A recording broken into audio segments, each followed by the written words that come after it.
Dolores Cannon était une femme remarquable.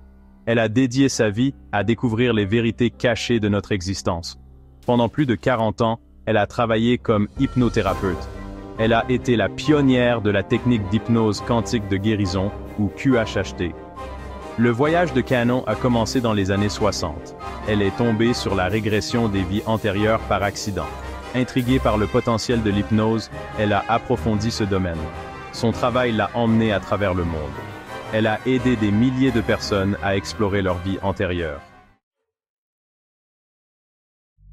L'hypnose est un état de profonde relaxation et de concentration. Elle permet d'accéder au subconscient. La régression des vies antérieures, une technique d'hypnose, permet aux individus de voyager dans le temps. Grâce à un rappel intense, les gens peuvent revivre leur vie passée. Cannon utilisait le QHHT pour guider ses clients vers un état de transe profonde. Dans cet état, ils pouvaient accéder à des souvenirs de vies antérieures.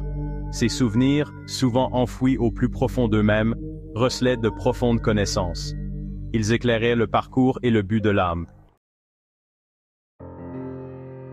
Au cours de son travail, Cannon a découvert un phénomène fascinant. Elle a trouvé des preuves suggérant que la Terre était aidée par des âmes venues d'autres royaumes. Ces âmes, qu'elle a appelées volontaires, se sont incarnées sur Terre avec une mission spécifique. Elles sont venues pour aider l'humanité à évoluer. Cannon a identifié 3 vagues distinctes de volontaires. La première vague, née avant la Seconde Guerre mondiale, était comme des pionniers.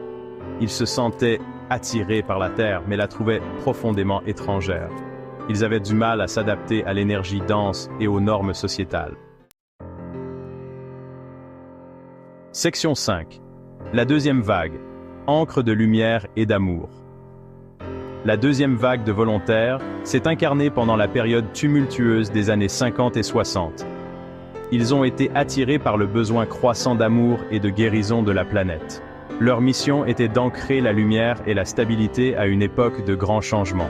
Ces âmes possédaient un sens aigu du devoir. C'étaient des guérisseurs, des enseignants et des militants naturels. Ils ont remis en question le statu quo et ont incité les autres à rechercher la paix et la compréhension. Section 6.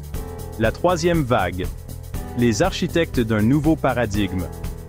La troisième vague, née à partir des années 1970, est porteuse de nouvelles idées. Ce sont les innovateurs, les technophiles et les créatifs.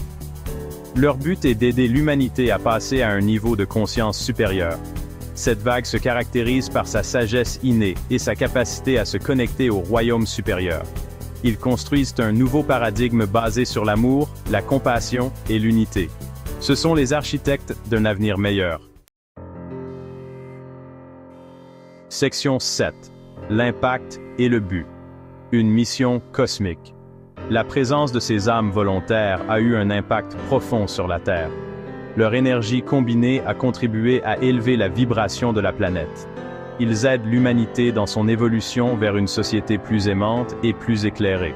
Le but des volontaires n'est pas de réparer la Terre ou ses problèmes.